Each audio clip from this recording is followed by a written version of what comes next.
تو حضور علیہ الصلوۃ والسلام نے فرمایا اگر تمہارے ماں باپ تم پر ظلم بھی کریں تو تم نے پھر بھی نیکی کرنی ہے، تمہارے رویے سے خیر ہی پھوٹنی چاہیے، تمہارے لب و لہجے سے ان کے لیے ہمیشہ خوبصورت رائے کا اظہار ہی ہونا چاہیے، تمہارے بازو ان کے لیے ہمیشہ کھلے رہنے چاہیے، اور تمہیں ان کے معاملے میں ہمیشہ اپنے رب کو جواب دینے کا تصور قائم رکھنا چاہیے، تمہارے اندر کہیں کمزوری نہ آئے۔ میں بڑی دیر سے اپنے دوستوں کی توجہ اس بات کی طرف مبذول کرا رہا ہوں کہ انسان کے ساتھ ہی ساری چیزیں رہتی ہیں، بیماریاں بھی، پریشانیاں بھی، کاروبار کا اتار چڑھاؤ بھی، انسان کے ساتھ دوستوں کی کبھی وفاداری، کبھی بے وفائی، کبھی بچوں کے مسائل، کبھی دیگر رشتہ داروں کے مسائل۔ اسے حکم یہ دیا گیا ہے، اسے سمجھایا یہ گیا ہے کہ وہ کسی ایک چیز میں الجھ کر باقی چیزوں کو بھولنا نہ شروع کر دے، کسی ایک پریشانی، ایک آزمائش کی وجہ سے اپنی زندگی کے سارے معاملات کو داؤ پہ لگانا نہ شروع کر دے، بلکہ وہ اپنے دل کو، اپنے سینے کو، اپنی طبیعت کو کشادہ رکھے۔ یہی معاملہ ماں باپ کے تعلق سے ہوتا ہے۔ ہم نہ ذرا دیگر کاموں میں بعض اوقات اس طرح کو الجھتے ہیں کہ اپنی اس اہم ذمہ داری سے ہم نظریں ہٹا لیتے ہیں۔ میرے نبی اکرم صلی اللہ تعالی علیہ وسلم سے ایک شخص نے یہ عرض کیا تھا کہ یا رسول اللہ صلی اللہ تعالی علیہ وسلم، میں نے نہ تیز دھوپ میں جلتی اور تپتی ہوئی زمین پر کئی میل کا سفر اپنی ماں کو اٹھا کے اس طرح کیا ہے کہ میرے پیروں میں جوتے نہیں تھے۔ اس پوری بات کو پھر سے آپ سمجھے بھلا میں نے کیا کہا۔ یعنی گرم زمین پر گرمیوں میں چلنا ایک انتہائی مشکل کام ہے، اور پھر گرمی اگر عرب شریف کی ہو اور صحرائی علاقہ ہو، اور پھر آپ نے ایک شخص کو بھی کندھوں پر اٹھایا ہوا ہو۔ یا رسول اللہ صلی اللہ تعالی علیہ وسلم، گرم موسم میں گرم ریت پر ننگے پاؤں ماں کو اٹھا کر میں نے میلوں کا سفر کیا ہے۔ خدا را میری بات کو تقریر نہ سمجھنا، یہ ایک غلام نے اپنے نبی سے سوال کیا ہے۔ اس سوال کی لذت کو محسوس کریں اور پھر جواب کا حسن ملاحظہ کریں۔ عرض کی حضور، پڑھا میں نے سنا ہے کہ ماں باپ کی خدمت کا حق ادا کرنا چاہیے، تو وہ میں کوئی حق ادا کر سکا ہوں، کوئی خدمت کر سکا ہوں؟ اس نے کہا میں نے میلوں ننگے پاؤں تپتی زمین پر صحرا میں سفر کیا ہے۔ تو محبوب کریم نے بھی اسے سبق یاد کرایا۔ اس نے اپنی طرف سے خدمت بتائی تھی تو حضور نے ماں کی شفقت بتائی۔ فرمایا جب تو پیدا ہوا تھا تو تیری ماں کو درد کے جھٹکے آئے تھے، وہ جو جھٹکے آئے تھے نا، ان جھٹکوں میں سے اب یہ ایک جھٹکے کا بھی تو حق ادا نہیں کر سکا۔ وہ جو درد کے جھٹکے تھے، وہ جو تکلیف تھی، کتنی مائیں دوران زچ کی دنیا سے چلی جاتی ہیں۔ وہ بیٹا پیدا کر گئی، خود رخصت ہو گئی، وہ جان پر کھیل گئی، لیکن ایک زندگی دنیا میں چھوڑ گئی۔ لیکن کیا کبھی ایسا ہوا ہے کہ کسی ماں نے کہیں کھڑے ہو کے کہا ہو کہ اوہو میں نے بڑا کام کیا ہے، میں نے بڑی خدمت کی ہے، میں نے یہ کیا ہے، میں نے یہ اعزاز دیا ہے؟ لیکن بچے تھوڑا سا کر کے نا، آپ نے ناراض نہیں ہونا، میں نے اپنے کانوں سے یہ باتیں سنی ہیں کہ جی الحمدللہ میں نے ابا جی کو حج کرایا ہے، شکر ہے اللہ کا جی، ابا جی میرے پاس ہی تھے جی، باقی بھائیوں کے پاس نہیں تھے۔ تو ابا جی کس کے تھے؟ پڑوسی نے حج کرانا تھا، آپ کے پاس تھے نا، تو آپ کے والد ہی تھے نا۔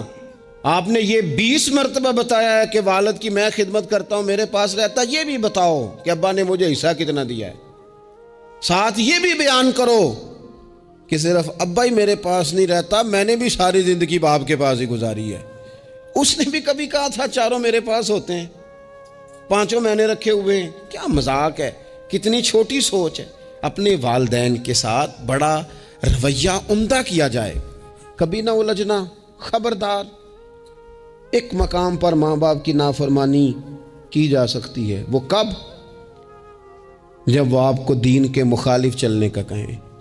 جب رب رسول کی مخالفت کا معاذ اللہ کہیں، اور مسلمان والدین یہ کبھی کہہ سکتے نہیں۔ باقی ہر کام میں ان کی فرما برداری ہے، ان کی خدمت ہے، ہر جائز کام میں ان کی بات کو تسلیم کرنا ہے۔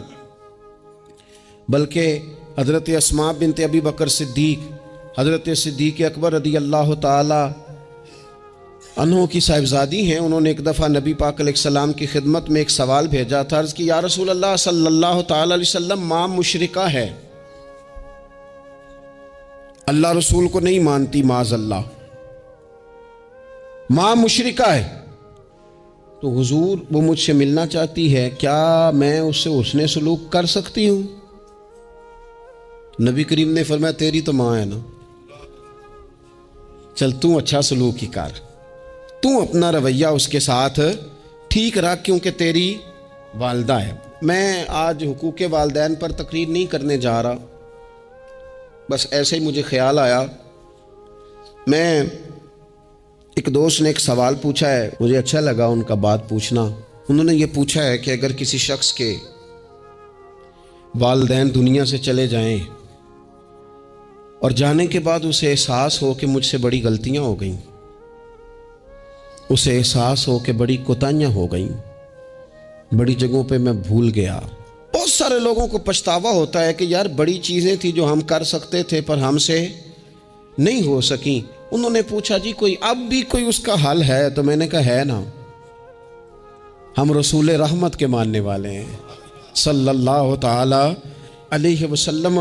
نبی پاک صلی اللہ تعالی علیہ وسلم نے ارشاد فرمایا، الترغیب والترہیب میں حدیث موجود ہے، حضرت انس بن مالک رضی اللہ تعالیٰ عنہ حدیث کے راوی ہیں۔ اللہ کے پیارے حبیب علیہ الصلاۃ والسلام نے فرمایا جس بندے کے والدین یا دونوں میں سے کوئی ایک انتقال کر جائے اور وہ معاذ اللہ ان کا نافرمان ہو، تو فرمایا پھر ان کے لیے دعا کرتا رہے، استغفار کرتا رہے، کرتا رہے، کرتا رہے، کرتا رہے، امید ہے اللہ اسے نیکوکاروں میں لکھ دے گا، وہ فرما برداروں میں آ جائے گا۔ شرط یہ ہے کہ وہ ان کے لیے استغفار کرے، دعائے مغفرت کرے، اب ان کے لیے وہ اب ہی شروع کر دے ان کو یاد کرنا، اب ہی اس مقام پر آ جائے، اب ہی کچھ سوچ لے، تو اللہ تعالیٰ کی بارگاہ سے کرم کی امید ہے کہ اللہ اس نے جو زندگی میں اس سے غلطیاں ہو گئی، رب اس کی ان غلطیوں کو معاف کر دے گا۔ روز استغفار کرے۔ ایک دوست نے مجھ سے ایک دفعہ پوچھا تھا کہ حضرت صاحب والدین چلے گئے ہیں، ان کے لیے کیا کروں؟ تو بڑی بڑی چیزیں بھی کی جا سکتی ہیں، لیکن میں نے اپنے اس محبت والے دوست کو یہ محبت والا مشورہ دیا تھا کہ میں چونکہ آپ کو جانتا ہوں آپ نماز میں کوتاہی کرتے ہیں، آپ نہ نماز پڑھنی شروع کر دیں۔ وہ کہنے لگے جی وہ تو میں پڑھوں گا، والدین کے لیے کیا کروں؟ میں نے کہا نماز پڑھیں، ہر نماز کی آخری رکعت میں کہو گے نا ربنا اغفر لی ولیوالدی، کہو گے نا ہر نماز میں، تو کتنا بڑا اجر ملے گا آپ کے والدین کو۔ اور پھر وہ سارا اسلوب کہ پہلے آپ نے قیام کیا، پھر آپ نے رکوع کیا، پھر آپ نے سجدہ کیا، پھر آپ اتحیات میں بیٹھے، پہلے آپ نے اللہ کی بارگاہ کے اندر اس کی عبادت کرنے کا دھم بھرا، پھر اس کی وحدانیت کی شہادت دی، پھر اس کے محبوب پر درود پڑھا، اتنے سارے کام کر کے اب آپ نے آخر میں کہا ربنا اغفر لی ولیوالدی، یا اللہ مجھے بخش دے اور میرے والدین کو بخش دے۔ تو بتائیے اللہ کتنا کرم فرمائے گا۔ تو اپنے والدین کے لیے ان کے جانے کے بعد بہت ساری چیزیں ہیں، کفن دفن کا بندوبست کیا جائے، جنازے کا اہتمام کیا جائے، لیکن کچھ چیزوں کو نبی پاک علیہ الصلاۃ والسلام نے ذرا توجہ سے ہمیں سمجھایا ہے اور ہماری بار بار توجہ دلائی ہے۔ ایک شخص نے عرض کیا تھا یا رسول اللہ صلی اللہ تعالی علیہ وآلہ وسلم کہ میرے والدین دنیا سے چلے گئے ہیں، تو کیا اب بھی میں ان کے ساتھ کوئی بھلائی کر سکتا ہوں؟ اچھا پہلے میں آپ سے ایک بات عرض کروں،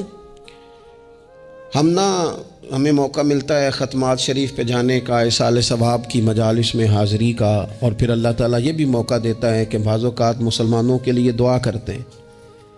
اور ہمارے ذمے لگا دیا جاتا ہے کہ جناب اتنا اصال ثواب کرنے کے لیے اہتمام کیا گیا ہے تو یہ آپ کر دیں۔ تو ہم پتہ کیا کرتے ہیں، ہم کہتے ہیں کہ جناب جانے والے کا نام بتاؤ، نام بتاتے ہیں تو ہم فلاں بن فلاں کہہ کے جو نام بتایا جاتا ہے ان کے لیے دعا کر دیتے ہیں، لیکن جب والدین کے لیے دعا کرتے ہیں پھر نام تو نہیں نہ لیتے، پھر کیا کہتے ہیں یا اللہ میرے والد کو بخش دے، میری والدہ کی مغفرت۔ اس کا مطلب ہے وہ دنیا سے چلے گئے، آج بھی ماں باپ ہیں، وہ رخصت ہوئے، انہوں نے پردہ کیا، ان کی روح کا رشتہ ٹوٹا ہے پر تیرا رشتہ ان کے ساتھ آج بھی قائم ہے، تیرا تعلق ان سے ٹوٹ سکتا وہ تیرا تعلق، میں نے ایک دفعہ پہلے بھی کہا تھا، میرا بیٹا شاید قد میں مجھ سے تھوڑا اونچا ہو گیا ہو، اور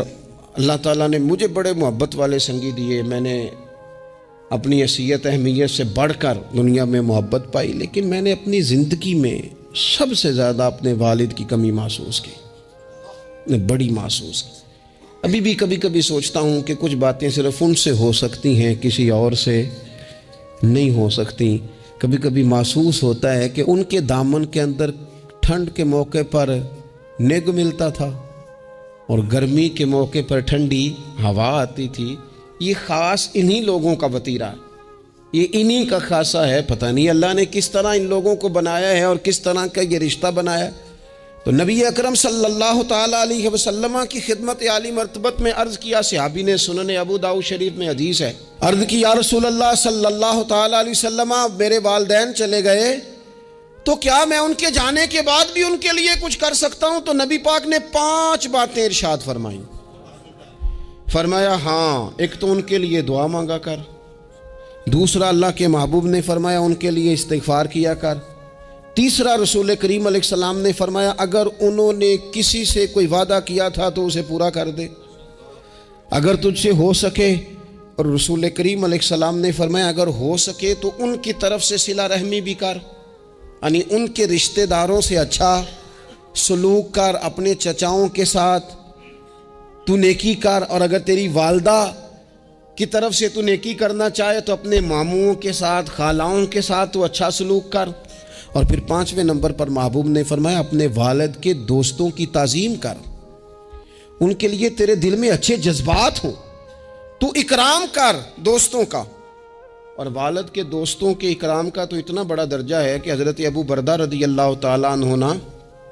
تشریف لائے مدینہ طیبہ میں۔ حضرت ابو بردہ مدینہ طیبہ میں تشریف لائے تو حضرت عبداللہ ابن عمر رضی اللہ تعالیٰ عنہ ان سے ملنے پہنچ گئے فٹافٹی۔ مصروف آدمی تھے حضرت عبداللہ ابن عمر، بہت بڑے مفتی تھے، لوگ ہر وقت مسائل پوچھتے تھے، حج کے سب سے زیادہ مسائل انہی کو آتے تھے، اور صحابہ میں ایک بہت بڑا مقام رکھتے تھے۔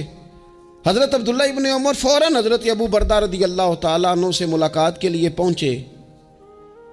اور پہنچتے ہی فرمانے لگے آپ کو پتہ ہے میں آپ سے کیوں ملنے آیا ہوں؟ حضرت ابو بردہ کہنے لگے میں تو خود بڑا حیران ہوں کہ آپ ایک مصروف آدمی اور آپ ٹائم نکال کر کے میرے پاس تشریف لائے۔ فرمانے لگے اس لیے آیا ہوں کہ میرے والد آپ کے والد کے دوست تھے، حضرت فاروق اعظم کے دوست تھے آپ کے والد،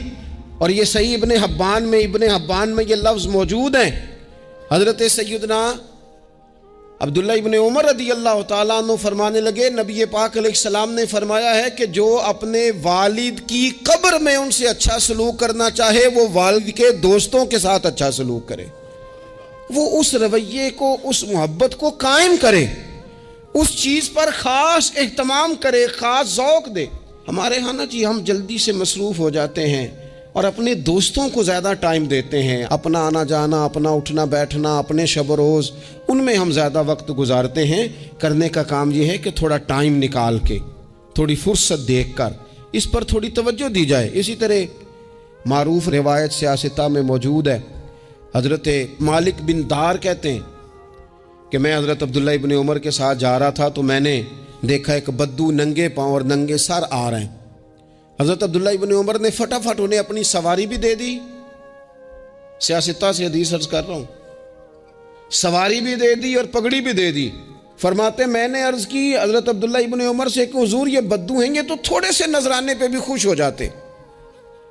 آپ کوئی عام معمولی سا تحفہ بھی دیتے تو راضی ہو جاتے، اور آپ نے پگڑی بھی دے دی اور گھوڑا بھی دے دیا۔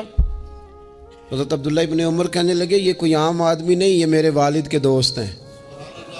اور والد کے دوستوں سے محبت کرنا یہ ہمیں رسول رحمت نے سکھایا ہے، کیونکہ اصلاں نال جے نیکی کریے تو نسلاں تاک نہیں پول دے۔ محبتوں کو قائم رکھنا، ان کو دوام دینا۔ ہمارا تو چچا کے ساتھ سلوک نہیں رہتا، توجہ نہیں رہتی۔ ہم نے اصالِ ثواب کا جو مفہوم بنا لیا ہے وہ بڑا گڑبڑ ہے۔ اگر تو کسی کے پاس بہت زیادہ پیسے ہوتے ہیں تو وہ اصالِ ثواب کی محفل ویسے ہی ایک سیاسی اجتماع بن جاتی ہے، اور جو عام لوگ ہیں ان کا زور کہیں نہیں چلتا تو چلو مسجد میں تو چلتا ہی ہے نا، وہ آ کے کہتے ہیں مولوی صاحب کو کہ بچے بھیج دیں اور پورا قرآن پاک پڑھانا ہے ہم نے۔ بھئی نبی پاک علیہ السلام نے تو فرمایا جتنی دیر دل جمے اتنی دیر پڑھو، آپ نے کیوں پابند کیا پورا پڑھنے کا؟